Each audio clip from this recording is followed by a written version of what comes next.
யோபு 15ஆம் அதிகாரம் 1ஆம் வசனம் முதல் 35ஆம் வசனம் வரை. அப்பொழுது தேமானியனாகிய எலிப்பாஸ் பிரதியுத்தரமாக, ஞானவான் காற்றைப் போன்ற நியாயங்களைச் சொல்லி தன் வயிற்றை கொண்டல் காற்றினால் நிரப்பி பிரயோஜனமில்லாத வார்த்தைகளாலும் உபயோகமில்லாத வசனங்களாலும் தர்க்கிக்கலாமோ? நீர் பயபக்தியை வீணென்று சொல்லி தேவனுக்கு முன்பாக ஜெப தியானத்தை குறைய பண்ணுகிறீர். உம்முடைய வாய் உம்முடைய அக்கிரமத்தை சொல்லி காட்டுகிறது. நீர் தந்திரமுள்ளவர்களின் நாவை தெரிந்து கொண்டீர். நான் அல்ல, உம்முடைய வாயை உம்மை குற்றவாளி என்று தீர்க்கிறது. உம்முடைய உதடுகளை உமக்கு விரோதமாக சாட்சியிடுகிறது. மனுஷரில் முந்தி பிறந்தவர் நீர்தானோ? பர்வதங்களுக்கு முன்னே உருவாக்கப்பட்டீரோ? நீ தேவனுடைய இரகசிய ஆலோசனையை கேட்டு ஞானத்தை உம்மிடமாய் சேர்த்து கொண்டீரோ? நாங்கள் அறியாத எந்த காரியத்தை நீர் அறிந்திருக்கிறீர்.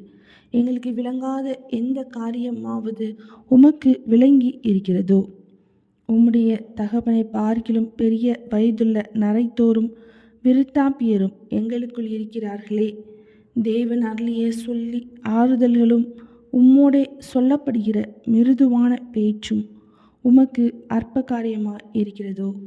உம்முடைய இருதயம் உம்மை எங்கே கொண்டு போகிறது?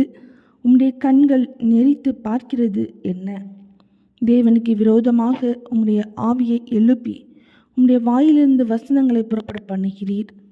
மனுஷனானவன் பரிசுத்தமாயிருக்கிறதற்கும் ஸ்திரீண்டத்தில் பிறந்தவன் நீதிமானாயிருக்கிறதற்கும் அவன் எம்மாத்திரம்? இதோ தம்முடைய பரிசுத்தவான்களையும் அவர் நம்புகிறதில்லை. வானங்களும் அவர் பார்வைக்கு சுத்தமானவைகள் அல்ல. அந்நியாயத்தை தண்ணீரை போல குடிக்கிற மனுஷன் எத்தனை அதிகமாய் அருவருப்பும் அசுத்தமாய் இருக்கிறான். உமக்கு காரியத்தை தெரிய பண்ணுவேன். என்னை கேளும், நான் கண்டதை உமக்கு விவரித்து சொல்லுவேன். ஞானிகள் தங்கள் பிதாக்கள் சொல்லை கேட்டு மறைக்காமல் அறிவித்ததையே நான் சொல்லுவேன்.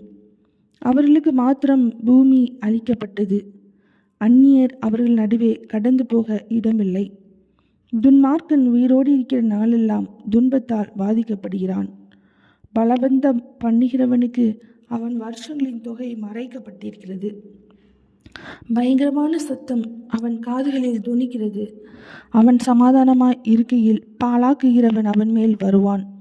இருளிலிருந்து திரும்பி வர அவனுக்கு நம்பிக்கை இல்லாமல் பதிவிருக்கிறவர்களின் பட்டயத்துக்கு அவன் பயப்படுகிறான். அப்பம் எங்கே கிடைக்குமென்று அவன் அலைந்து திரிகிறான். அந்த ஹார நாள் தனக்கு சமீபித்திருக்கிறதை அறிவான். இக்கட்டும் நெருக்கமும் அவனை கலங்க பண்ணி யுத்த சன்னத்தனான ராஜாவைப் போல அவனை மேற்கொள்ளும்.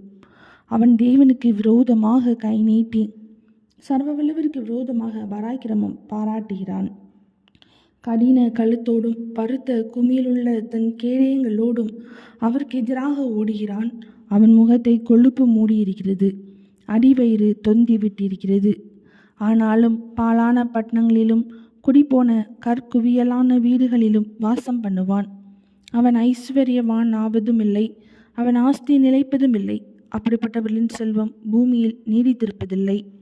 இருளுக்கு அவன் தப்புவதில்லை. அக்கினி ஜுவாலை அவனுடைய கிளையை காய்ந்து போக பண்ணும். அவனுடைய வாயின் சுவாசத்தால் அற்றுப்போவான்.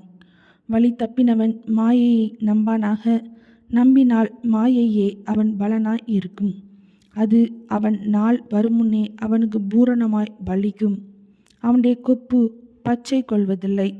பிஞ்சுகள் உதிர்ந்து போகிற திராட்சை செடியைப் போலவும் பூக்கள் உதிர்ந்து போகிற ஒலிவ மரத்தைப் போலவும் அவன் இருப்பான்.